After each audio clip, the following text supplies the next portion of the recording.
Bismillahirrahmanirrahim. Assalamualaikum warahmatullahi wabarakatuh. Waalaikumsalam warahmatullahi wabarakatuh. Belum jawab semuanya. Assalamualaikum warahmatullahi wabarakatuh. Waalaikumsalam warahmatullahi wabarakatuh. Bismillahi masyaallah la yasukul khair ilallah. Bismillahi masyaallah la yasrifu su' ilallah. Bismillahi masyaallah ma kana min ni'mati fa min Allah. Bismillahi masyaallah la haula wa la quwwata illa billahil aliyyil azim. Subhanallahi adada ma khalaqa fis sama, subhanallahi adada ma khalaqa fil ard, subhanallahi adada ma baina dhalik, subhanallahi adada ma huwa khaliq. Alhamdulillahi adada ma khalaqa fis sama, alhamdulillahi adada ma khalaqa fil ard, alhamdulillahi adada ma baina dhalik, alhamdulillahi adada ma huwa khaliq.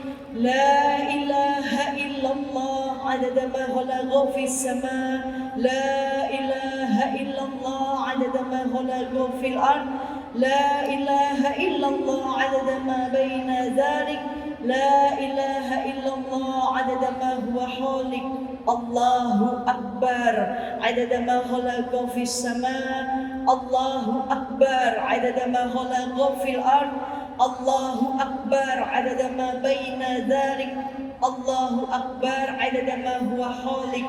La ilaha illallah wahdahu la syarika lah, lahul mulku wa lahul hamdu yuhyi wa yumitu wa huwa ala kulli syai'in qadir adada kulli daral famarah. Subhana malikil quddus, subhana malikil quddus, subhana zil mulki wal jabarut, subhana zil mulki wal jabarut, subhana zil izzati wal azamati wal qudratihi wal haibatihi was sultan wal a'lai wal kibriyai wal jabarut wal jalali wal jamali wa la yamutu wa la yafutu abadan. Subuhun kudusun rabbuna wa rabbul malaikati wa ruh. Subhanallah, alhamdulillah, la ilaha illallah, Allahu akbar, la hawla wa la quwwata illa billahil aliyyil azim. Alhamdulillah, wassalatu wassalamu ala rasulillah, la hawla wa la quwwata illa billah. Allahumma salli ala Sayyidina Muhammad miftahi babi rahmatillah adada ma fi ilmillah, salatan wassalaman daimaini bidawal min mulkillah wa ala alihi wa sahbihi adada kulli daral famarah. Rabbi israh li sadri wa yassir li amri wahlul 'uqdata min lisani yafqahu qawli. Amma ba'd. Alhamdulillah, nikmat dari Allah. Allah masih berikan kepada kita hari ini, sampai hari ini kita diberikan sehat afiat. Sehat sadayana ibu-ibu. Alhamdulillah. Diberikan nikmat sehat, semoga sehatnya kita bisa kita gunakan untuk beribadah dengan baik, menggunakan waktu sebaik-baiknya. Alhamdulillah, dengan nikmat iman, Allah berikan iman untuk kita. Datang ke sini Allah mudahkan itu karena ada iman dan karena Allah yang mau. Karena nggak semua orang ya punya waktu untuk menuntut ilmu, untuk mau datang ke majelis ilmu. Maka ketika kaki kita dimudahkan untuk hadir majelis, bersyukur. Hari ini nih duduknya ibu di sini, ibu mendapatkan pahalanya menjenguk 1000 orang sakit, Bu. Ketika ibu dan bapak-bapak duduk di sini, duduk di taman dari taman surga, kan majelis ilmu itu taman dari taman surga. Ketika Rasul mengatakan, ketika engkau melewati taman dari taman surga, maka berhentilah, duduklah. Apa yang dimaksud taman dari taman surga ya Rasulullah? Majelis ilmu, majelis zikir, majelis sholawat, itu taman dari taman surga. Maka barang siapa yang duduk nih di majelis ilmu nih, keutamaannya pahalanya seperti menjenguk 1000 orang sakit. Ibu pernah gak sehari jengukin orang sakit sampai 1000? Kali aja ibu mau ke rumah sakit gitu, terus nengokin satu-satu sampai ke lantai 3 dinaikin, kan? Tapi dengan duduk di majelis ilmu, keutamaannya ibu mendapatkan pahala itu. Bahkan menjenguk orang sakit itu sunnah yang diajarkan Rasul melalui wasiatnya kepada Sayyidina Ali, menantunya. Rasulullah SAW memberikan wasiat kepada Sayyidina Ali, salah satunya menjenguk orang sakit. Nah, ibu hari ini sudah mendapatkan pahalanya menjenguk 1000, bukan cuma 1, 1000 orang sakit, Masya Allah. Alhamdulillah dengan nikmat iman. Gimana imannya hari ini ibu-ibu? Imannya gimana hari ini? Lagi naik atau lagi turun? Hah? Insya Allah naik. Insya Allah naik ya. Nggak naik turun, nggak? Masa nggak naik turun? Karena imannya manusia naik turun. Nggak akan naik terus, nggak? Orang manusia mudah banget bikin dosa. Betul nggak? Hari ini duduk di sini imannya naik nih, karena berkumpul dengan orang-orang yang soleh. Kalau kita berkumpul belum jadi orang soleh nih, setidaknya duduk sama orang-orang soleh. Nah, saya nih lagi duduk sama orang-orang soleh, supaya saya kecipratan solehahnya gitu. Ya, jadi iman manusia naik turun. Kalau imannya malaikat, dari malaikat diciptakan sampai sekarang imannya stabil nih. Kalau imannya para nabi, imannya naik terus. Imannya iblis turun terus. Nah, kalau iman manusia kadang naik, besok bisa turun. Hari ini duduk di majelis naik, keluar dari majelis ngopi-ngopi, gosip-gosip, turun lagi. Betul nggak? Itu manusia, maka imannya naik turun. Kalau tahu iman kita naik turun, kita usahakan iman kita nih dengan cara apa? Nih seperti ini. Mengusahakan iman dengan sering-sering hadir majelis, dicas lagi ibaratnya handphone. Kalau sudah lowbat ya harus dicas supaya bisa digunakan dengan baik, punya tenaga, kan gitu. Maka iman pun harus begitu. Karena kalau iman nggak dirawat bisa mati. Orang kalau nggak punya iman ini bahaya, apalagi sampai mati imannya. Maka harus diusahakan iman tersebut sering-sering disiramin, terutama kolbunya. Karena iman nih di sini nih Bu, iman nih di hati nih, percaya pada Allah, kepada hari akhir nih di sini, bukan cuma lisan doang. Percayanya di hati, memasukkan Allah ke dalam hati, mengeluarkan yang sifatnya makhluk, harta, jabatan, popularitas, keluarin ke hati. Kenapa harus dikeluarkan urusan duniawinya? Jangan dimasukin ke hati, takut nanti sakit hati, berharap sama makhluk kecewa. Maka yang dimasukkan ke dalam hati Allah, kan gitu ya. Itu iman. Ketika iman dirawat dengan baik, akan menghasilkan amal soleh, sebuah ketaatan yang baik. Tapi ketika iman tidak dirawat, bagaimana bisa menghasilkan ketakwaan yang baik? Karena iman dan takwa seperti dua sisi mata uang yang gak bisa dipisahkan. Ketika imannya dirawat, maka akan berbuah sebuah ketakwaan yang baik. Ketakwaan menghasilkan amal soleh untuk bekal kita di akhirat ini. Maka semoga Allah kuatkan dan perbaiki iman-iman kita. kita hidup dengan iman, kita mati membawa iman dan dimasukkan ke surga dengan iman. Insya Allah. Alhamdulillah. Salawat dan salam untuk manusia terkasih, manusia mulia, manusia yang selalu memikirkan kita, manusia yang paling setia sama kita, manusia yang paling menderita, manusia yang tidak ingin umatnya ini masuk neraka, manusia yang selalu berdiri di depan pintu neraka untuk menyelamatkan umatnya, manusia yang cintanya dibawa sampai yaumil qiyamah, baginda Nabi Muhammad sallallahu alaihi wasallam. Semoga sholawat yang teriring untuk beliau, keluarga dan sahabatnya menjadi syafaat di yaumil qiyamah untuk kita. Kita nggak dijafah, Bu. Apa itu Java? Java itu kita dicampakkan, dicuekin. Semoga kita nggak dicuekin sama Nabi. Supaya kita dikenal sama Nabi, deketin Nabi dulu di dunia.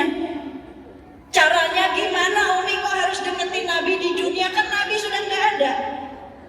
Ada di hati nih Nabi nih. Ketika kita bersolawat, ketika kita mengerjakan sunnah di dalam rumah kita, ketika kita menghidupkan sunnah, mengajari anak-anak kita untuk kerjain sunnahnya, Nabi dekat sama kita, Bu. Barang siapa yang dekat dengan Nabi di dunia, maka Nabi nanti akan tolongin dia urusan akhiratnya.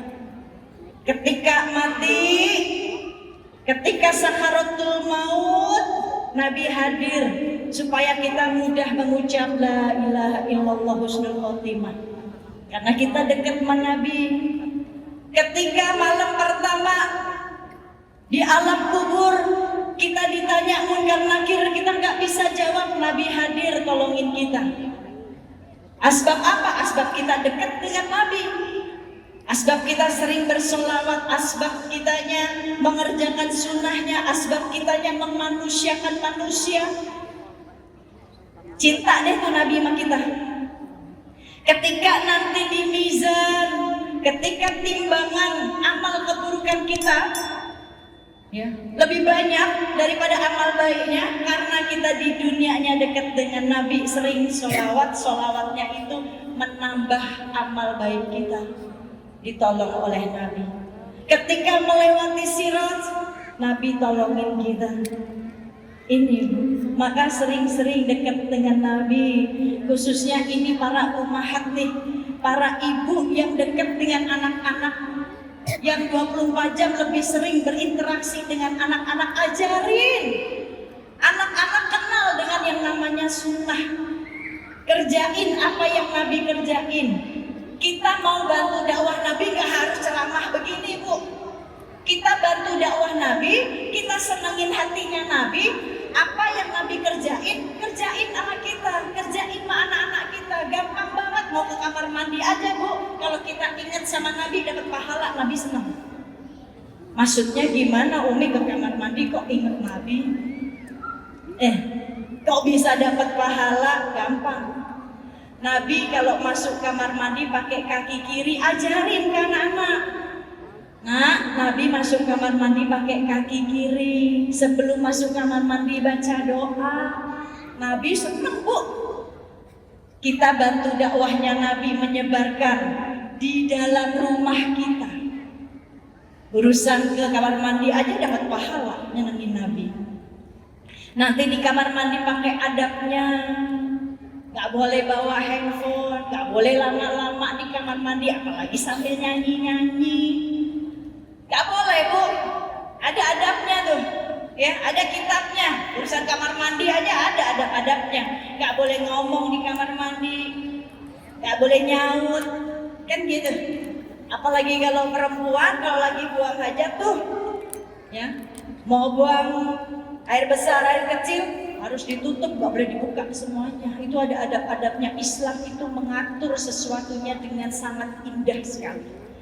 Karena Islam itu indah. Ya, ini Islam ngajarin gitu. Keluar kamar mandi pakai kaki kanan, ajarin ke anak-anak. Senang Nabi Bu senyum. Itu cara dekat dengan Nabi. Makan pakai tangan kanan, jangan pakai tangan kiri nih. Lebih banyak nih saya sering lihat kalau ibu-ibu nih lagi makan steak. Tahu steak kan Bu? Tahu ya Bu ya? Udah pernah makan belum Bu? Steak golf. Daging tuh Bu. Ya Bu ya? Itu kan makanan dari luar. Kita sebenarnya sedang di brainwash tapi kita nggak sadar. Otak kita sedang dicuci nih Bu. Ya, tahu orang Islam kalau makan steak tuh kalau makan pakai tangan kanan. Tapi lihat ketika makan steak Bu, tangan kanannya disediain apa Bu? Pisau. Tangan kirinya garpu. Kadang kita makan pakai tangan kiri. Karena tangan kanannya pisau. Kan kalau makan steak begini Bu, potong makan gitu ya Bu ya. Itu pembodohan. Kita sedang di brainwash, dicuci otak kita, tapi kita nggak sadar. Lalu gimana supaya makan steaknya? Makan steaknya secara Islami, potongin semuanya tuh dagingnya. Kalau udah selesai, taruh pisaunya, ambil garpunya pakai tangan kanan, makan. Itu ajarin ke anak-anak ya, supaya makanannya jadi berkah. Karena ketika kita makan pakai tangan kiri, itu cara makannya setan. Makanan yang halal jadi nggak berkah, kan sayang ini. Maka tunaikan, kerjain apa yang Nabi kerjain, bikin Nabi senang. Sebelum tidur, ambil wudhu dulu, sholat, taubat, minta ampun ke Allah, bertobat 24 jam apa saja yang sudah dia lakukan. Lalu doain orang-orang, doakan orang-orang Bu. Mau yang kenal, mau gak kenal, mau yang benci, musuh kita sekalipun, doain semuanya. Gitu. Ada satu amalannya sahabat, yang ketika sahabat ini lewat, Rasul selalu mengatakan dia adalah ahli surga. Sahabat ini lewat lagi, Rasul mengatakan dia adalah ahli surga. Sampai membuat penasaran sahabat yang lain. Suatu hari sahabatnya menginap di rumahnya bermalam, kepengen lihat aja dia tuh punya amalan apa sih, kok Rasul mengatakan dia ahli surga. Maka ketika bermalam dilihatnya biasa aja amalannya Bu, tahajud sama. Akhirnya dia memberanikan bertanya, kamu punya amalan apa sih? Sampai Rasul mengatakan ketika melihatmu, Rasul selalu mengatakan engkau adalah ahli surga.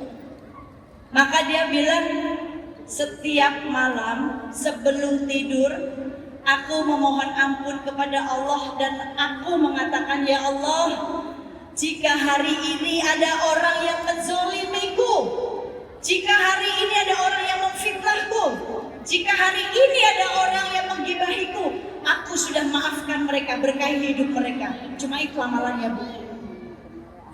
Cuma itu amalannya. Ya, memintakan ampun kepada mereka.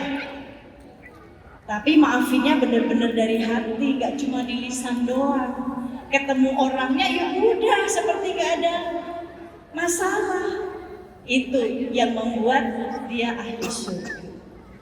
Maka sebelum tidur, ambil wudhu, sholat, tobat, mohon ampun sama Allah dan memohonkan ampun untuk umat Nabi Muhammad. Ketika kita tidur, besok paginya Allah gak panjangin umur kita, insya Allah husnul khotimah kita udah taubat, diampunin dosanya sama Allah, memintakan ampunan kepada umat Nabi.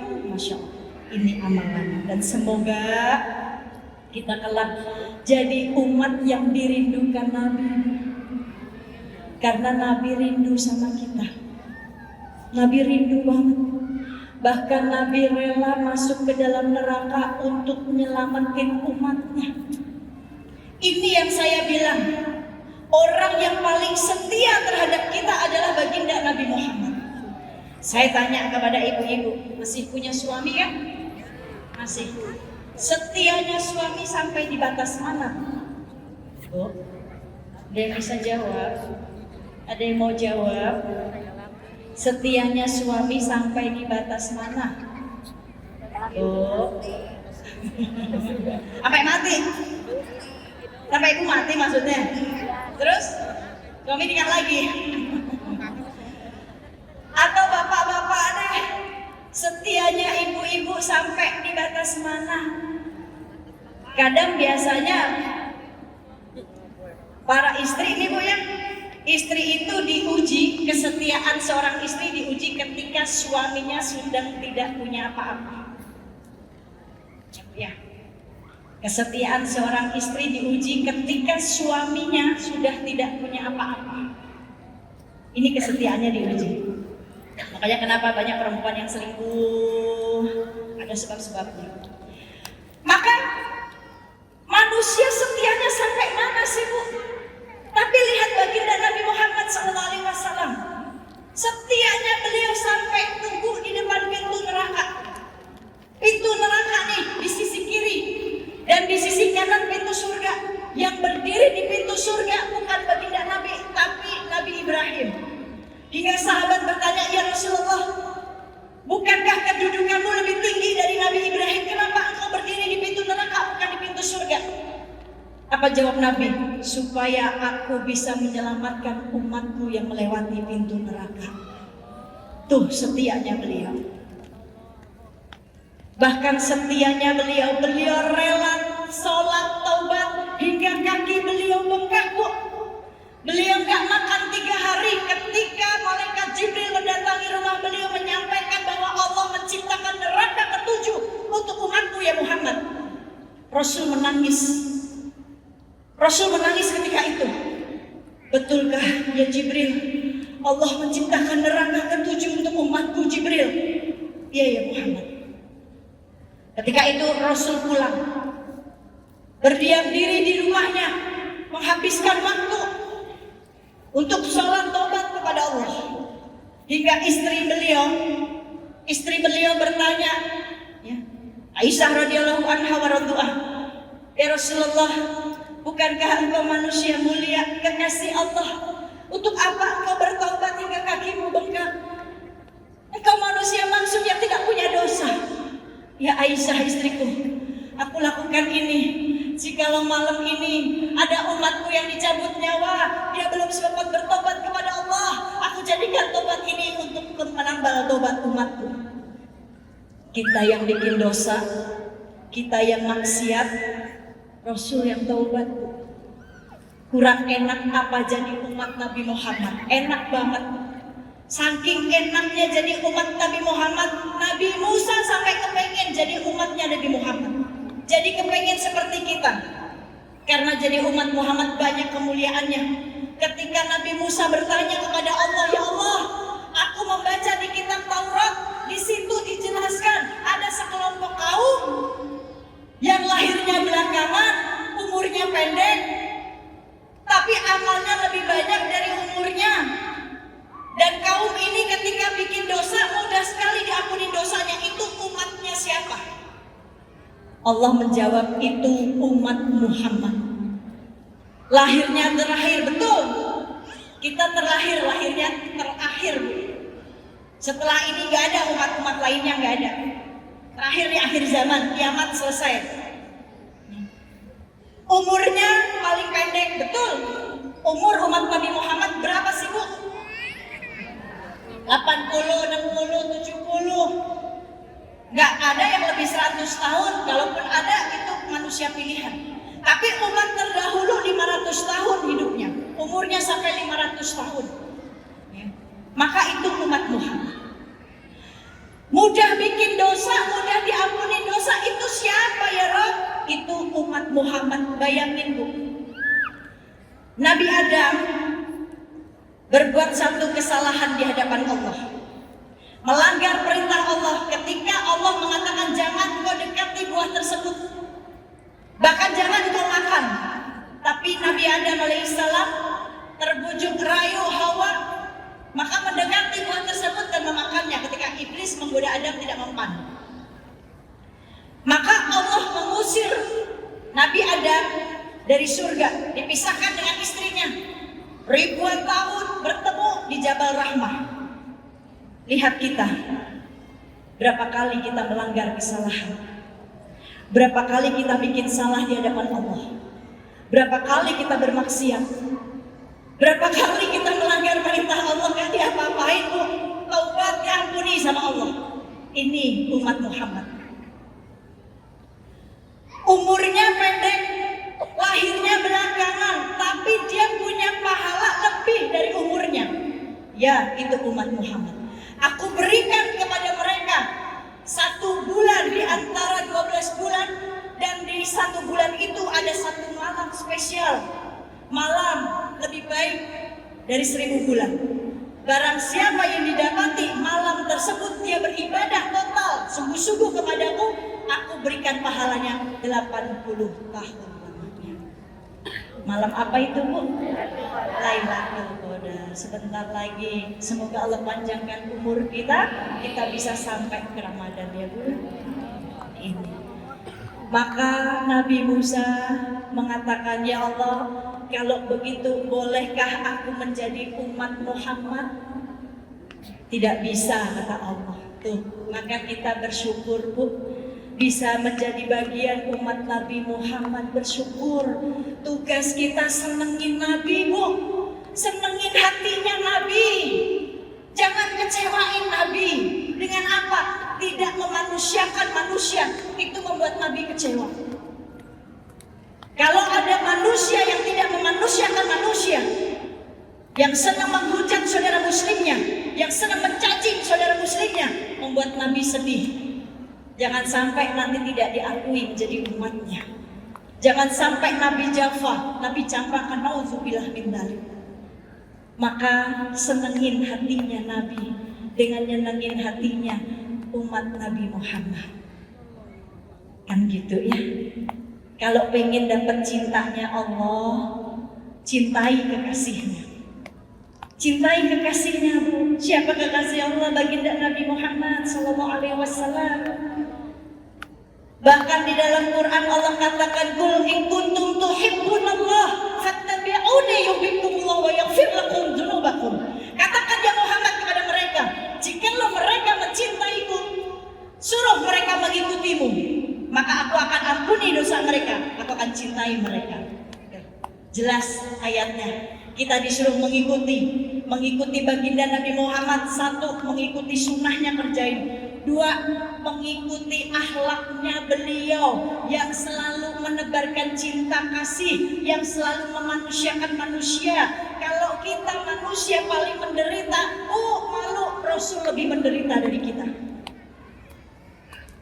Kalau ada orang yang menghina kita, biasa, lihat Rasul lebih dihina dulu, bahkan dilemparin kotoran, dihina, dicaci, dimaki, diludahi. Kita mah belum ada apa-apanya. Manusiakan mereka. Mau sekalipun yang membenci kita, manusiakan. Kenapa? Karena kita pengen dapat cintanya Nabi, bukan cintanya manusia, bukan. Kalau Nabi udah cinta, Allah udah cinta, ya Allah tuh enak hidup kita. Kan kita pengen dapat cintanya Nabi ya Bu ya. Pengen ke surga sama Nabi. Ulama-ulama yang soleh, ya, wali-waliullah belum mau masuk surga kalau di surga tidak ada Nabi Muhammad. Karena tujuannya mereka para aulianya Allah bukan surganya, tapi tujuannya pengen melihat baginda Nabi Muhammad SAW. Tujuan kita pun seperti itu Bu. Kita mau apa sih Bu? Cuma pengen ketemu baginda Nabi. Karena kita gak pernah jumpa, kita gak hidup di zamannya. Beliau rindu nangis Bu, kepengen berjumpa, bahkan mengatakan kita nih manusia mulia. Padahal dosa kita banyak, maksiat kita sering. Tapi Rasul mengatakan kita nih manusia mulia. Ketika Nabi bertanya kepada sahabatnya, siapa orang yang paling mulia? Sahabat menjawab, para malaikat. Karena para malaikat dekat dengan Allah. Bukan, pasti malaikat mulia. Tapi bukan itu jawaban yang aku maksud. Ada yang lebih mulia lagi.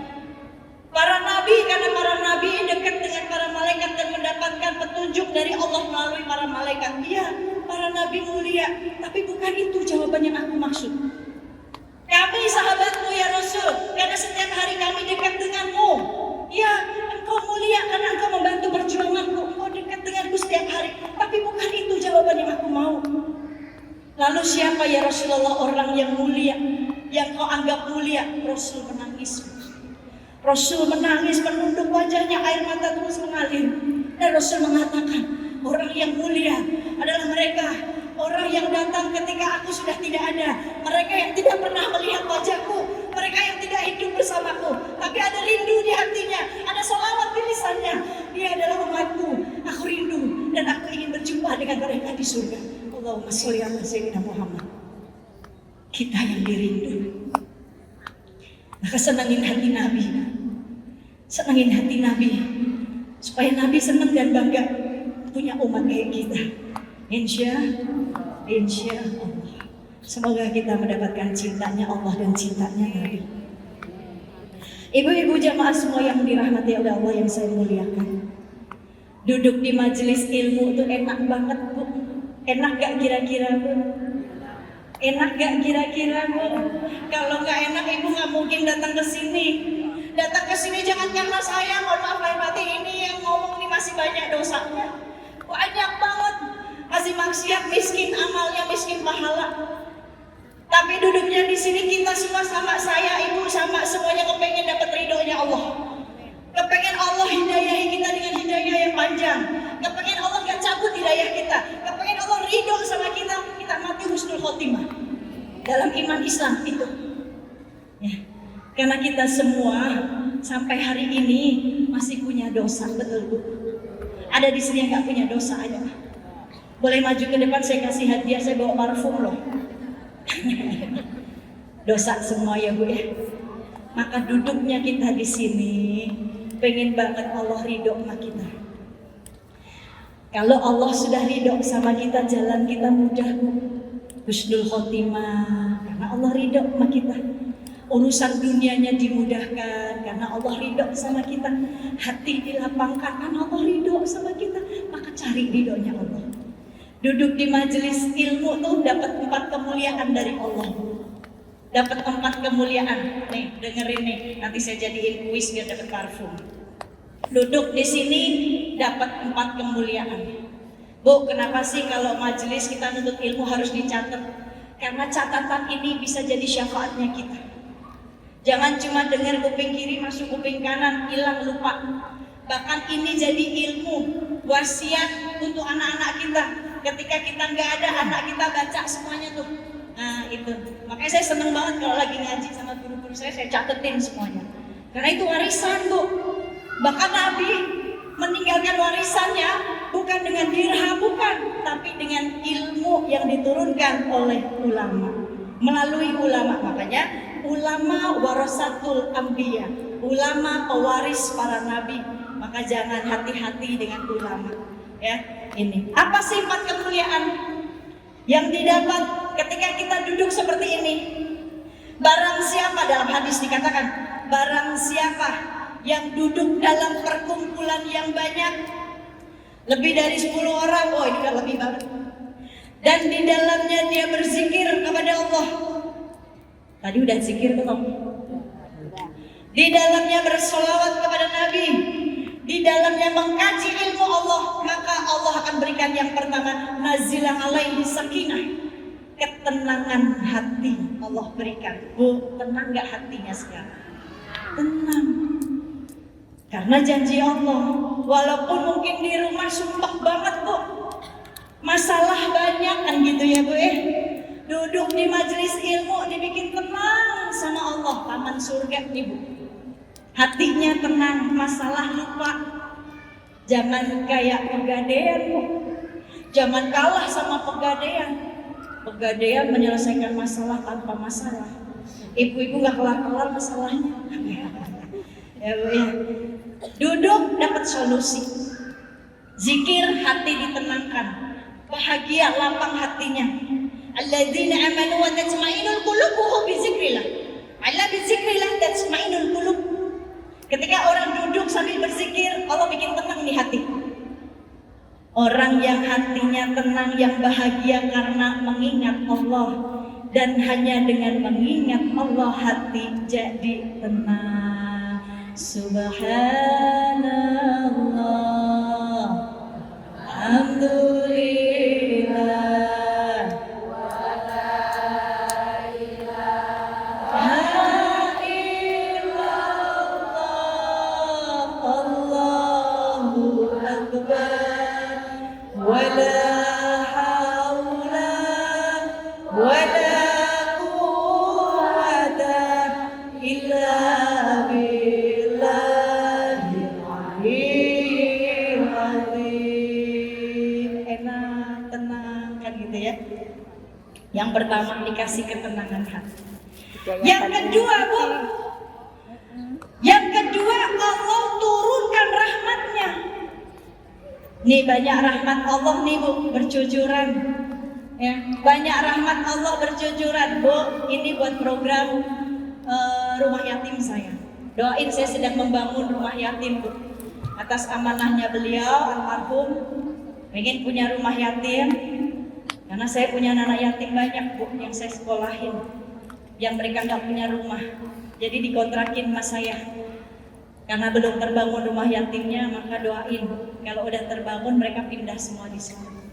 Karena anak-anak saya bagian dari yatim, jadi mereka pun harus peduli. Alhamdulillah, ya Bu ya, doain proyek akhirat ini berjalan dengan baik. Allah berikan rahmat yang kedua, Bu. Diberikan rahmatnya yang kedua, Bu. Hidup itu butuh rahmatnya Allah yang memasukkan kita ke surga. Sholat kita atau rahmat Allah, saya tanya. Yang memasukkan kita ke surga, sholat kita, sedekah kita, atau rahmat Allah? Rahmat Allah, bukan sholat kita. Walaupun syariatnya kita harus sholat, tapi sholat itu untuk kita, bukan untuk Allah. Yang diuntungin kita, bukan Allah. Mau kita nggak sholat, Allah nggak rugi, Bu, tapi kita yang rugi.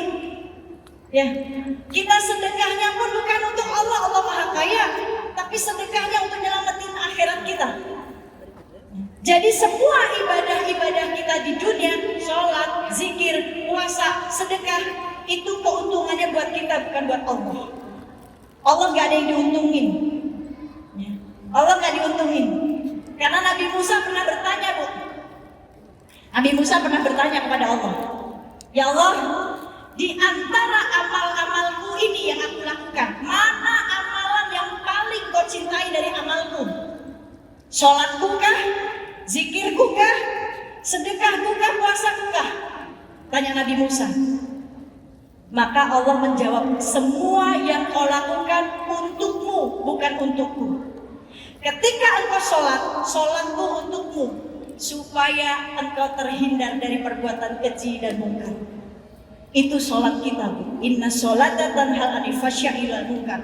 Sesungguhnya sholatku harus mencegah perbuatan keji dan mungkar. Itu hakikat sholatnya yang harus kita dapetin ini. Syariat sholatnya kita disyariatkan, sholat wajib. Tapi dari kita ngerjain sholat itu apa yang udah kita dapat, Bu? Apa? Sholat lancar, maksiat jalan juga. Kita belum dapat hakikatnya sholat. Karena tadi hakikatnya sholat harus menciptakan, menjadikan kita nih gak berbuat keji. Mulut kita gak berbuat keji sama orang, gak mudah nyaci maki orang, gak mudah ngehina orang. Mata kita gak berbuat keji, gak mudah menilai orang, gak mudah melihat orang dengan sebelah mata. Ini hakikatnya sholat, mencegah perbuatan keji dan mungkar. Jadi kalau kita lagi sholat, udah sholat, matanya sholat, telinganya sholat, lisan, tangan, kakinya sholat, hatinya sholat, pikirannya sholat, semuanya akan baik. Ini habis sholat, udah gak gibah lagi. Ini dapat hakikatnya sholat. Maka kata Allah, sholatku untukmu, bukan untukku, supaya engkau terhindar dari perbuatan keji. Zikirmu pun untukmu, bukan untukku. Bu, kita mau ingat Allah atau nggak ingat Allah, Allah nggak dirugiin. Allah tetap maha besar dengan ampunannya. Allah tetap maha besar dengan rahmatnya. Mau kita zikirnya cuma 100 misalkan, subhanallah, subhanallah, subhanallah, nggak ngurangin, Bu, maha sucinya Allah. Mau kita berzikirnya 10.000 sekalipun sehari, atau 1 jam kita habiskan 10.000, subhanallah, subhanallah, Allahu Akbar, Allahu Akbar, gak mengurangi maha besarnya Allah. Allah tetap maha besar. Maka kata Allah, zikirmu untukmu bukan untukku, supaya hatimu tenang. Tadi surat Ar-Ra'd ayat 28. Orang yang berzikir hatinya tenang. Lalu puasamu pun untukmu, bukan untukku, supaya engkau terjaga hawa nafsu. Sedekahmu untukmu, bukan untukku. Lalu Nabi Musa bertanya, jikalau di antara amal-amal yang aku kerjakan ini bukan amal yang paling kau cintai, maka amalan mana yang paling membuatmu senang ya Allah?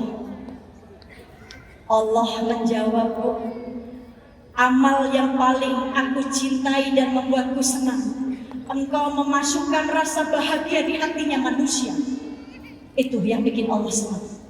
Itu yang dicintai Allah. Maksudnya gimana? Memasukkan rasa bahagia di hati manusia. Bu, nyenengin orang bikin Allah senang. Memudahkan urusan orang bikin Allah cinta. Menolong orang bikin Allah tolongin kita nanti. Itu amalannya, Bu. Ya, itu yang membuat rahmat turun dari Allah, bukan sholat kita, bukan. Orang sholat kita juga belum khusyuk, masih berharap surga. Betul, Bu? Udah khusyuk belum sholatnya? Rakaat pertama khusyuk, iya. Rakaat kedua mulai tuh yang lupa ingat semuanya di rakaat kedua. Ya Bu ya. Rakaat ketiga nih lagi sujud, mau bangun bingung. Udah rakaat ketiga baru rakaat keempat ya. Pernah gitu, pernah? Sering, Bu. Jadi jangan kepedean masuk surga karena sholat kita, tapi masuk surganya kita karena Allah punya rahmat. Dan rahmat Allah bisa didapat nih, duduk seperti ini nih. Ini membawa rahmat Allah. Allah turunkan rahmat. Kemuliaan yang kedua. Yang ketiga, kemuliaan yang ketiga, barang siapa yang duduk di majelis ilmu, tawajuh, mujahadah karena Allah sungguh-sungguh. Yang ketiga, Allah hadirkan para malaikatnya. Ini malaikat banyak banget, Bu. Ya, malaikat ngeliatin kita semuanya, Bu. Dipandang wajahnya satu-satu semua. Yang tidur juga dilihatin sama malaikat. Hati-hati. Yang makan mulu dari tadi juga dilihat sama malaikat. Yang nyender di tembok juga dilihatin sama malaikat. Yang ketiga, sampai kita pulang malaikat masih menjaga kita. Yang keempat, ketika kita selesai majelis, kita pulang semuanya, malaikat pun kembali kepada Allah.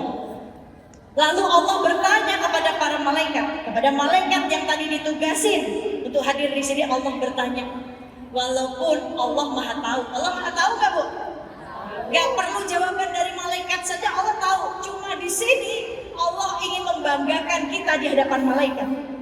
Maka Allah bertanya, ya malaikat, apa yang mereka sedang kerjakan di sana?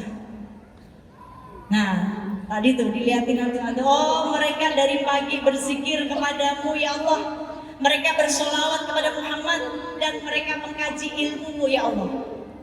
Malaikat nanya, Allah nanya lagi, mereka mau apa ya malaikat? Pasti mau surga. Mau surga nggak, Bu? Nah, maka Allah katakan yang keempat nih, ya malaikat, engkau jadi saksi. Aku ampuni dosa mereka semuanya dan aku masukkan ke dalam surga. Tuh kemuliaan orang duduk di majelis ilmu. Maka sering-sering tuh kita hadir majelis ilmu, tapi ilmunya yang kita dapat harus kayak padi, Bu. Harus bikin kita kayak padi. Lihat padi. Padi semakin tinggi semakin apa, Bu? Menunduk. Itu ilmu. Ya, kalau ilmunya semakin banyak nih, kita banyak majelis, menuntut ilmu makin banyak ilmunya, harus membuat kita semakin menunduk. Harus membuat kita tidak sombong. Harus membuat kita punya sifat memanusiakan manusia. Ya, harus membuat kita banyak adabnya. Lebih banyak adabnya daripada ilmunya. Karena banyak di sana, di luar sana, ilmunya untuk menghina orang lain. Ilmunya untuk nyaci maki orang lain. Nah, hilang. Nah, maka itu semakin tinggi harus semakin menunggu. Ini semoga ilmu yang kita dapat membawa kemuliaan untuk kita di akhirat. Ibu-ibu semuanya, jamaah yang dirahmati oleh Allah, membahas tentang hak-hak perempuan dalam pandangan Islam. Kita bersyukur Bu kepada baginda Nabi Muhammad SAW yang sudah memuliakan wanita. Dulu di zaman jahiliyah, sungguh keberadaan kita itu hina. Wanita itu hina dulu di zaman jahiliyah, dilecehkan, diganggu, diperbudak. Mendengar kabar ada bayi lahir perempuan, wajah mereka langsung marah, murung, dan langsung bayi lahir perempuan dibunuh, dikubur hidup-hidup. Itu yang terjadi di masa jahiliyah. Maka kita bersyukur datangnya Islam yang dibawa oleh baginda Nabi Muhammad dengan segala perjuangannya, dengan penderitaan yang beliau rasakan, khususnya untuk wanita. Beliau memuliakan perempuan. Beliau memuliakan perempuan. Bahkan saking mulianya, Allah turunkan satu ayat, satu surat untuk wanita, satu ayat nih untuk kemuliaannya wanita. Di surat Al-Ahzab ayat 59. Ketika saat itu manusia wanita-wanita banyak diganggu, dilecehkan, maka Rasul meminta kepada Allah untuk diturunkan satu ayat yang bisa memuliakan perempuan. Turunlah Al-Ahzab ayat 59. Wahai Nabi, katakan kepada istri-istrimu, anak-anak perempuanmu, istri orang mukmin mukminah, anak perempuan mukmin mukminah, untuk mereka menjulurkan kain ke seluruh tubuhnya supaya satu, tidak diganggu, dua, mudah dikenali. Ini ayat turun ketika di masa jahiliyah dan Islam datang untuk memuliakan wanita. Ini turunnya ayat ini, ayat perintah untuk menutup aurat. Maka sampaikan ke anak-anak perempuan kita Bu, kalau udah akhir balik suruh pada tutup auratnya, ya Bu ya, diingetin. Jangan sampai malu kalau anak perempuan kita nggak pakai jilbab, kan dibilang jangan nanti jodoh kamu lama. Enggak Bu, ya. Tapi kita punya tugas mengingatkan terus sampai Allah datangkan hidayah, kan gitu ya Bu ya. Makanya ketika Islam datang baru hak perempuan diberikan. Bahkan Allah memuliakan wanita. Allah ciptakan satu surat terkhusus, surat itu untuk mengupas hak-hak wanita, untuk memberikan hak-hak wanita, yaitu surat An-Nisa. Kedudukan wanita di sini menjadi mulia. Satu, hak wanita, wanita harus dimuliakan. Bukan buat dipukuli, apalagi KDRT nih. Saya melarang keras, ya, untuk siapapun laki-laki, manusiakanlah istrimu. Mereka bukan budak, tapi mereka adalah ratu. Jadi satu, di Quran dikatakan wanita harus dimuliakan. Ketika wanita Allah muliakan, di saat dia menjadi seorang anak punya hak untuk dididik oleh ayah dan ibunya, maka hak perempuan yang kedua membolehkan mendidik anaknya. Bayangin kalau anak hanya dididik oleh ayah. Kalau laki-laki itu kan makainya akal Bu, betul Bu, pakainya akal. Tapi kalau perempuan pakainya perasaan, maka lembut. Maka hak wanita boleh mendidik. Jadi pendidikan anak-anak bukan untuk ayahnya saja, tapi tugas ayah dan ibu dibalanskan. Jadi bukan dari segi kerasnya dapat segi lembutnya dari ibunya. Wanita dimuliakan ketika dia menjadi seorang anak.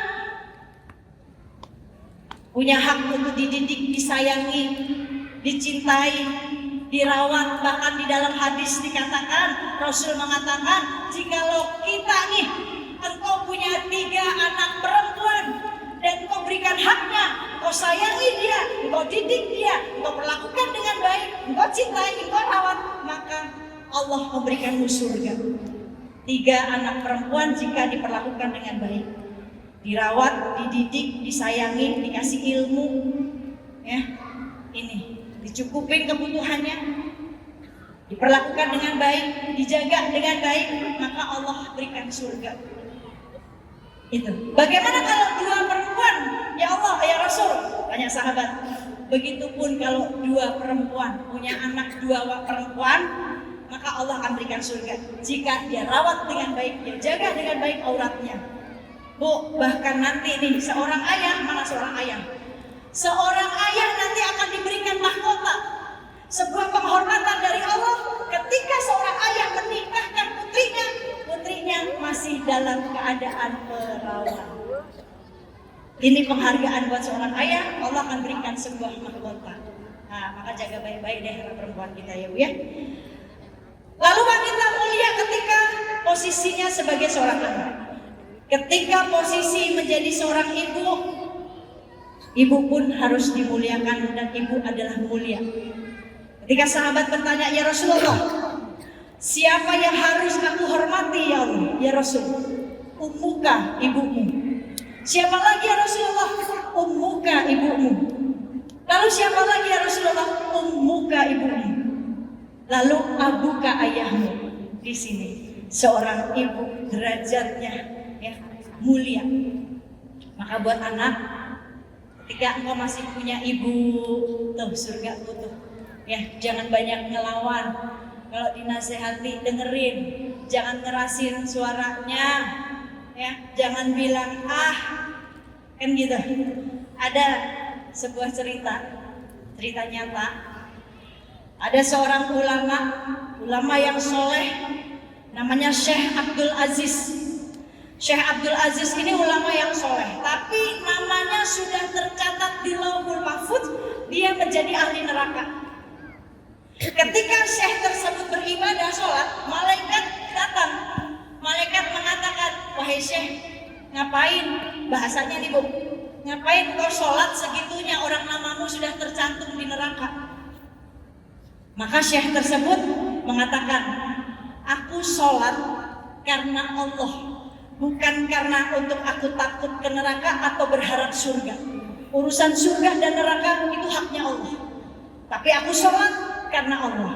Dengan jawaban begitu, malaikat kembali dan melihat ternyata namanya sudah berganti, udah bukan jadi ahli neraka tapi sudah jadi ahli surga. Lalu malaikat datang lagi, wahai Syekh, namamu sudah berganti, di Lauhul Mahfuz sudah tercatat ahli surga. Syekhnya jawab lagi, aku sholat karena Allah, mau aku dimasukkan ke surga tidak mengurangi ketaatanku kepada Allah, karena aku lakukan sholatku karena Allah, bukan untuk surga ataupun takut ke neraka. Gitu jawaban Syekhnya. Lalu Syekhnya penasaran, Bu, ya malaikat, aku ingin tanya, amalan apa yang membuatku namaku tercatat menjadi ahli neraka? Aku pernah melakukan apa hingga Allah gak ridho? Dijawab, ketika engkau berusia 15 tahun, masih remaja, engkau mendengar suara langkah kaki ibumu masuk ke dalam kamarmu, ingin menyuruhmu, tapi engkau pura-pura tidur. Nih, anak muda nih, ya, yang mau disuruh ibunya pura-pura nggak denger, pura-pura tidur nih, cuma bikin gini doang, tapi bikin Allah nggak ridho. Ini, nah maka ini bisa kita jadikan pelajaran anak muda, ya. Masih punya ibu, jangan lupain kendaraanmu yang pertama ada di dalam perut ibumu. Ketika hari ini kau sudah sukses punya mobil mewah, jangan lupain kendaraan pertamamu di dalam rahim ibumu. 9 bulan kau dibawa-bawa. Ibumu ke pasar kau diajak, gak mungkin ditaruh dulu, gak mungkin. Ya, ibumu sholat kau diajak sholat, udah dikenalin sholat ketika di dalam rahim. Jangan lupain nih kendaraan pertama. Jangan lupain kendaraan kedua. masih di tangan ibumu ketika dia menyusuimu. Lihat dekapan tangannya dengan kuatnya, dia menopang badanmu, dia menyusuimu. Nih kendaraanmu, jangan lupain itu. Yang ketiga, kendaraannya ada di tangannya ketika engkau diantar sekolah. Jangan lupain itu wahai anak muda. Kendaraanmu selanjutnya ada di pundak ayahmu. Ketika engkau bermain-main digendong oleh ayahmu tuh, ada di pundaknya. Jangan lupain jasa ayahmu. Hingga kendaraanmu selanjutnya nih sekarang, engkau punya mobil, punya motor, tuh kendaraanmu. Sampai kendaraan terakhirmu nanti di atas pundak ayahmu. Ketika Allah cabut nyawamu, ayahmu yang mengantarkan di dalam keranda, dan kendaraan terakhir itu adalah amal solehmu. Maka jangan lupa kendaraan duniamu, jangan membuatmu sombong hingga lupa dengan kendaraanmu yang sesungguhnya. Maka itu. Lalu wanita mulia ketika dia jadi seorang istri dia harus dimuliakan. Bahkan di dalam Quran di surat An-Nisa Allah katakan di situ seorang istri wanita tidak boleh disusahkan hatinya. Jangan menyusahkan dia. Ini di An-Nisa disebutkan. Ketika jadi istri, Pak, jangan susahin hatinya. Ya. Maka di dalam surat At-Taubah dijelaskan kalau istri tidak boleh disusahkan, saling tolong menolong. Di situ di surat At-Taubah dijelaskan. Ya. Hak laki-laki dan hak perempuan sama di mata Allah. Semua mendapatkan pahalanya. Ketika mereka beriman, ketika mereka sholat, ketika mereka mengeluarkan zakat, ketika seorang suami saling menolong, membantu pekerjaan istri, maka Allah berikan surga untuk keduanya. Lalu hak perempuan yang selanjutnya, Bu. Di zaman jahiliyah, wanita tuh tidak mendapatkan hak waris. Di zaman jahiliyah, perempuan tidak mendapatkan hak waris. Karena hak waris diberikan kepada laki-laki yang sudah dewasa. Tapi ketika Islam datang, lihat bagaimana wanita posisinya sama. Perempuan mendapatkan hak waris. Walaupun lebih besar nilainya anak laki-laki, tapi perempuan mendapatkan hak waris. Ini hak perempuan di dalam Islam, di dalam Quran. Ya, maka kita bersyukur, muliain diri kita di hadapan Allah, Bu. Walaupun ujiannya banyak, betul nggak, Bu? Betul nggak ujiannya banyak? Ada di sini yang nggak pernah diuji? Hah? Diuji semuanya ya, Bu? Kelihatan sih wajah-wajahnya. Tadi Ibu Cinta udah menjelaskan tentang ujian. Hidup di dunia sebelum kita mati ya pasti kita diuji, Bu. Jadi gak usah nanya sama Allah, ya Allah, why me? Kenapa aku yang diuji? Allah jawab, why not? Kenapa enggak? Kan gitu ya, Bu ya. Karena ujian itu untuk mengukur iman kita. Surat Al-Ankabut ayat 2 di situ Allah katakan, jikalau engkau merasa beriman, jangan engkau mengatakan beriman kalau engkau tidak mau diuji. Ini, maka ujian untuk mengukur iman kita, semua diuji. Kita mulia, dimuliakan oleh Allah, maka jaga kemuliaan ini. Walaupun berat, Bu. Jadi perempuan itu cuma dua pilihannya, Bu. Cuma dua. Satu, jadi mar'atu salihah, jadi sebaik-baik perhiasan dunia, atau yang kedua jadi seburuk-buruknya fitnah dunia. Kita mau pilih yang mana? Mar'atu salihah. Pilihannya cuma dua, jadi perempuan. Jadi sebaik-baik perhiasan dunia, mar'atu salihah, atau jadi seburuk-buruk fitnah dunia. Ini pilihannya. Pasti kita kepengen jadi perhiasan dunia. Rasul sandingkan perempuan dengan perhiasan. Karena perempuan senang dengan perhiasan ya, Bu ya. Betul nggak, Bu? Walaupun mungkin dikasih yang palsu gitu. Mau nggak, Bu, yang palsu? Jangan mau, Bu. Ya, Bu ya. Dicek dulu nih asli atau kagak nih gitu. Perempuan, wanita disandingkan dengan perhiasan. Perhiasan dunia. Sebaik-baik perhiasan dunia adalah wanita salehah. Ini sebaik-baik perhiasan dunia, wanita salehah. Kalau kita nggak punya perhiasan di dunia, nggak masalah bu, kok kita jadi perhiasannya ya. Bu ya, kita jadi perhiasannya, jadi wanita salehahnya. Belajar untuk jadi salehah, tapi jangan pernah merasa lebih solehah dari orang lain, jangan. Ya, karena kapanpun Allah bisa cabut hidayah, maka minta sama Allah supaya Allah hidayahi kita dengan panjang, yang panjang hidayahnya. Belajar terus jadi wanita solehah dengan menjaga hati, ya, dengan kuat dengan ujian. Karena orang yang kuat bukan dia yang bisa menggeser lemari sendiri, bukan. Wanita yang kuat, dia yang mampu berdiri tegak di hadapan Allah dengan segala ibadahnya, dengan segala sholatnya. Dia berdiri, dia nggak menjauh dari Allah, tapi dia semakin mendekat kepada Allah dengan segala ujian-ujiannya.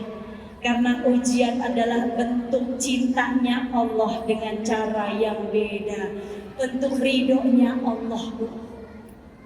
Kalau Allah cinta sama hambanya nih bu, hambanya dibikin susah dulu di dunia.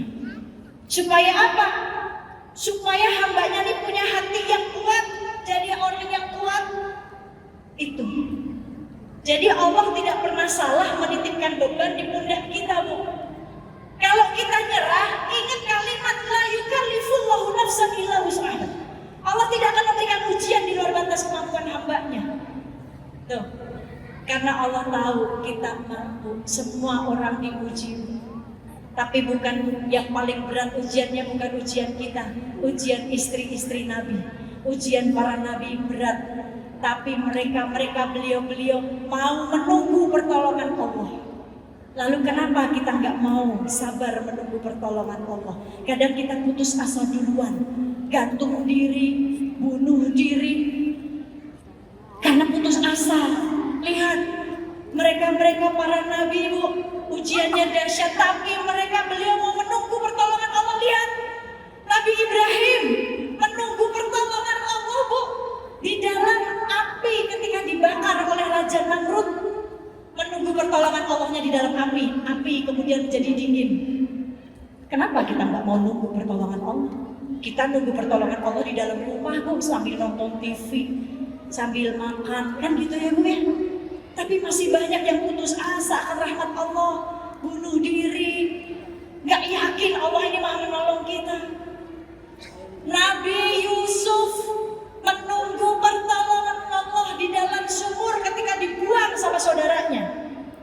Datang pertolongan Allah, nunggunya di dalam sumur, ibu nunggunya di dalam rumah bu. Pakai AC bisa sambil tidur. Coba. Nabi Yunus menunggu pertolongan Allah datang di dalam perut ikan paus bu. Coba. Kita nunggunya masih di rumah bu, enak. Gak kepanasan, gak kegelapan. Ada makanan. Coba. Siti Maryam menunggu pertolongan Allah di dalam rumahnya bu. Contoh Siti Maryam nunggu pertolongan Allah tanpa putus asa di dalam mihrabnya, di dalam rumahnya, dengan terus beribadah kepada Allah. Datang, makanan langsung turun dari surga. Tuh. Ketika kita diuji, Allah yang maha menguji, pasti Allah memberikan pertolongannya. Ini, yakin bu, saya walaupun pernah lelah, walaupun pernah gak yakin, tapi lihat, justru Allah tampakkan yang akhirnya membuat saya yakin. Putus asa iya dulu, lelah iya, nanya iya, why me ya Allah, why me, kenapa aku, aku masih muda, anak-anak saya masih kecil, saya masih butuh suami ini ya. Beliau masih dibutuhin umat, beliau masih muda, ya Allah, kenapa bukan yang udah tua-tua atau yang korupsi aja tuh dimati-matiin ya bu ya. Tapi lihat kata Allah, hak saya, haknya Allah bu, mau ngambil siapapun. Mati bukan buat orang yang sakit, yang sehat juga mati. Mati bukan buat orang yang tua, yang muda juga mati.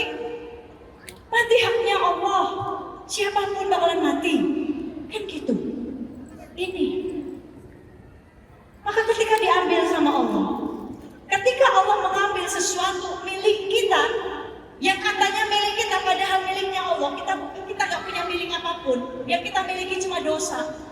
Amal sama dosa itu yang kita miliki, tapi pasti lebih banyak dosanya ketimbang amalnya. Yang kita punya cuma itu. Suami bukan milik kita, anak bukan milik kita, harta bukan milik kita, jabatan bukan milik kita, semuanya gak ada yang abadi. Yang abadi adalah dosa dan amal kita, itu yang abadi. Maka jangan banyakin dosanya, jangan deh.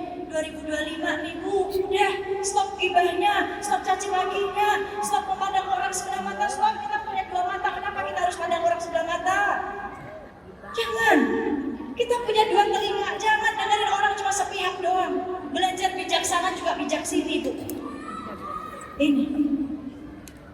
Ya Bu ya, jangan bijaksana doang, bijak sini juga. Tengah-tengah. Adil tengah-tengah. Ini. Maka ketika Allah ambil miliknya, kita mau apa? Bahkan sekalipun harta kita, rumah kita diambil, kita mau apa Bu? Itu haknya Allah.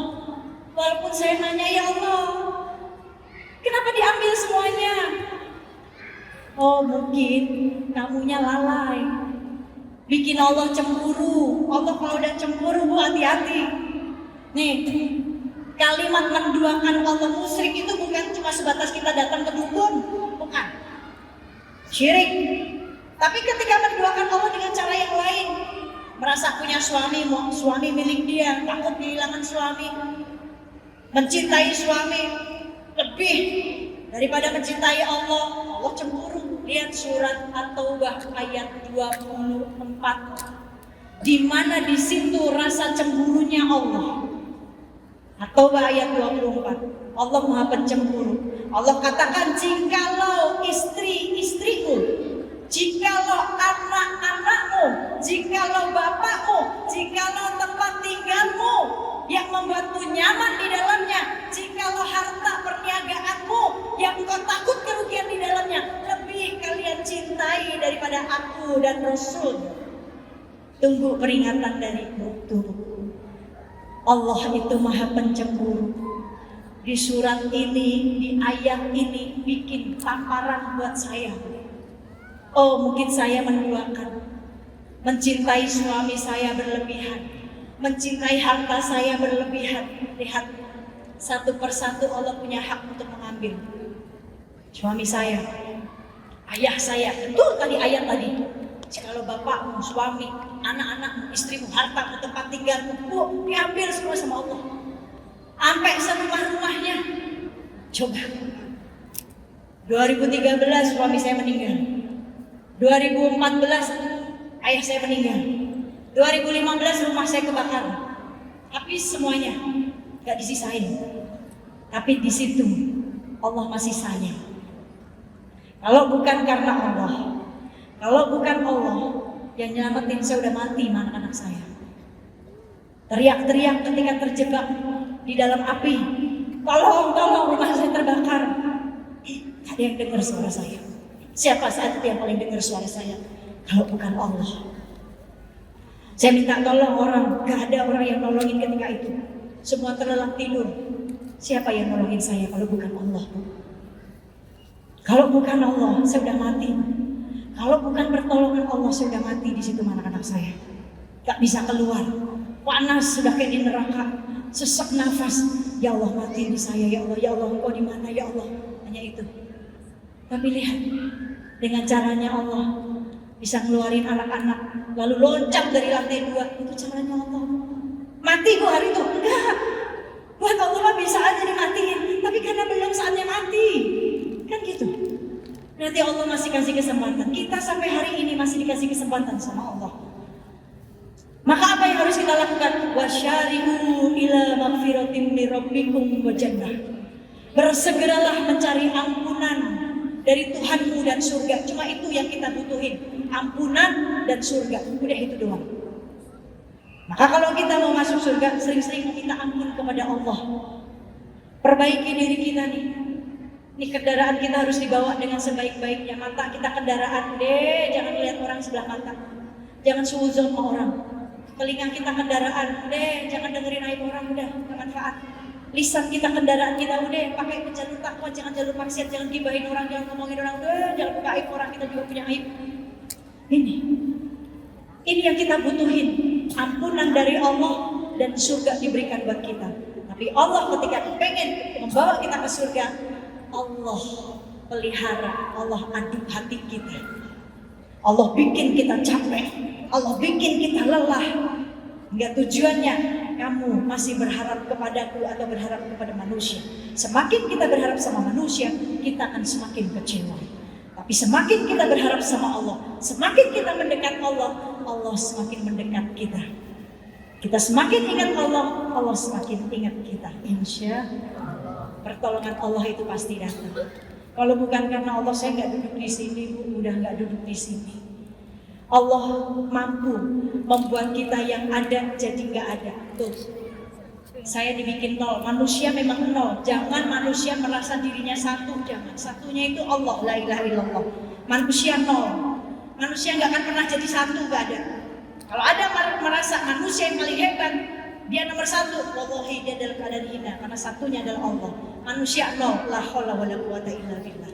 Gak bisa apa-apa. Allah mampu membuat kita yang gak bisa jadi bisa. Allah mampu membuat kita yang gak ada jadi ada. Allah mampu membuat kita jadi yang dari ada jadi gak ada lagi. Allah mampu. Allah mampu membuat kita yang gak kuat jadi kuat. Allah mampu. Mampu. Saya yang tadinya gak kuat, dikuatin sama Allah. Yang gak punya, akhirnya punya lagi. Nol, saya semua habis, barang berharga habis, rumah habis, semuanya. Harta tuh tadi. Allah cuma kepengen kita kembali. Tanda ridhonya Allah kepada hambanya, nih harus dicatat, harus diingat. Tanda Allah ridho kepada kita, Allah akan berikan ujian bertubi-tubi untuk kita. Sampai akhirnya kita berharap hanya kepada Allah. Tanda ridhonya Allah kepada kita, kita diberikan ujian dan kita dimudahkan untuk beramal soleh. Itu tanda ridhonya Allah. Dikasih ujian tapi mudah beramal solehnya, itu udah Allah ridho. Dan tanda ridhonya kita kepada Allah, sebagai seorang hamba kita ridho kepada Allah, tandanya kita cintai ujian yang diberikan oleh Allah.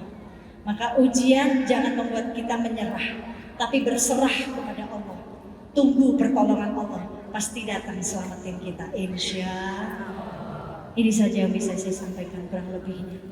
Semoga kita bisa memuliakan diri kita dan memuliakan orang lain. Bu, kalau kita berbuat baik sama orang lain pun juga akan berbuat baik sama kita. Tapi kalau kita benci sama orang pun juga akan benci sama kita. Tapi kalau orang benci sama kita, kita jangan balas benci. Orang mau caci maki kita, kita jangan balas mencaci maki juga. Orang mau gibahin kita, kita jangan balas gibahin juga. Orang mau fitnah kita, kita juga jangan balas menfitnah. Bu, sekali-sekali punya sifat bodoh amat. Ya Bu ya, bodoh amat. Mau diomongin orang bodoh amat, yang penting saya nggak ngomongin orang, itu bodoh amat. Gitu. Mau difitnah bodoh amat, yang penting saya nggak fitnah. Tapi jangan sekali-sekali kita teramat bodoh. Bodoh amat boleh, tapi jangan teramat bodoh. Semua mau diurusin, sampai urusan orang mau kita yang urusin. Itu namanya amat bodoh. Ya, urusan kita juga udah banyak, dosa kita juga udah banyak. Ngapain ngurusin dosa orang? Dosa orang itu udah haknya Allah. Ya, tugas kita urusin, benahin diri, benahin keluarga kita. Pengen selamat di dunia akhirat? Surat At-Tahrim ayat 6. Ya ayyuhalladzina amanu qu anfusakum wa ahlikum naro. Hai orang-orang beriman, jagalah dirimu dan keluargamu dari siksa api neraka. Seorang suami baca ayat ini, pengen selamat dunia akhirat. Seorang suami ketika baca ayat ini, jagalah dirimu. Oh, diri saya sebagai seorang suami, apa yang harus saya jaga? Ketaatan saya kepada Allah, rasa takutnya saya kepada Allah. Ingat, Allah Maha mengawasi dimanapun wahai suami engkau berada. Mau maksiat dimanapun, Allah Maha mengawasi. Allah Maha mendengar, sifatnya Allah Sami'un Alim, Sami'un Basir. Allah Maha melihat, Allah Maha mendengar apa yang kau ucapkan. Yang buruk keluar dari lisanmu kepada istrimu, Allah mendengar. Yang buruk kau keluarkan, kalimat buruk terhadap anakmu, Allah Maha mendengar. Maka ketika seorang suami baca ayat ini, jagalah dirimu, oh diri saya sebagai seorang suami. Apa yang harus saya jaga? Ketaatan saya kepada Allah, rasa takut saya kepada Allah. Semua yang Allah titipkan ini adalah amanah. Ketika dititipin oleh istri, maka amanahnya untuk menjaganya, amanahnya untuk memuliakannya, amanahnya untuk melindunginya, menyayanginya, dan mengingatkan urusan auratnya. Istri kalau lagi diingetin auratnya sama suami nggak boleh marah. Misalkan suaminya ngingetin, "Ma, itu rambut kemana-mana, Ma," gitu ya Bu ya. Misalkan lagi duduk di teras makan bakso tapi nggak pakai jilbab, suami ngeliat ingetin, "Ma, itu rambutnya, alah di depan teras doang, Bu, di depan teras ada Gojek, ada tukang sayur," kan gitu ya. Nah ini, iya makanya, mau ngambil COD doang, tapi lupa ditutup auratnya, diingetin sama suami. Ketika tugasnya seorang suami bukan cuma memberikan nafkah dunia saja, tapi suami kasih nafkah akhirat untuk istri dan anak-anaknya. Bukan cuma bisa ngasih rumah di dunia saja, tapi seorang suami yang baik, dia mampu memberikan rumah di surga buat istri dan anak-anaknya. Maka jaga dirimu dan keluargamu dari siksa api neraka. Nasehatin anak perempuannya, ingetin auratnya anak perempuannya.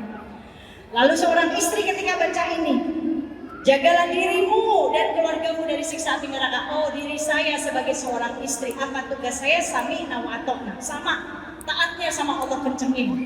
Kuatkan dengan doa, Bu, perempuan itu harus kuat tirakatnya. Seorang ibu harus kuat tirakatnya untuk anak-anaknya. Seorang istri harus kuat tirakatnya untuk suaminya. Ini perempuan harus banyak tirakatnya, Bu, duduk di atas sajadah, banyak zikir, banyak nangis, banyak doa. Allah, kuatin tirakatnya, puasa sunnahnya banyakin, sholat sunnahnya kencengin, kan gitu. Nah ini, kalau kuat tirakatnya, Allah jaga. Ketika seorang istri menjaga ibadahnya, maka Allah akan jaga. Ketika seorang istri menjaga kemuliaannya, Allah akan muliakan. Maka tugasnya dia sami'na wa ata'na kepada suami. Aku dengar, aku taat. Selagi suami tidak mengajarkan kepada maksiat, tidak perlu ditaati. Tapi ketika masih mengajarkan hal-hal yang baik, wajib suaminya ditaati. Ketika istri taat kepada suami, maka Allah akan jaga anak-anaknya. Ini, jika satu rumah menjalankan misi dan visi dengan sama, wa anfusakum wa ahlikum naron, maka Allah akan berikan rumah tersebut menjadi baiti jannati. Surganya di dunia itu adalah rumahnya. Rumahnya akan menyenangkan. Kan gitu. Hak suami istri akan dijalankan, hak anak diberikan, hak orang tua diberikan. Ini Allah berikan sakinah, mawaddah, warahmah, baiti jannati, insyaallah. Baik, ini saja yang bisa saya sampaikan, kurang lebihnya saya mohon maaf sebesar-besarnya. Sebaik-baik diri saya masih jauh lebih baik ibu-ibu dan bapak-bapak yang mendengarkan.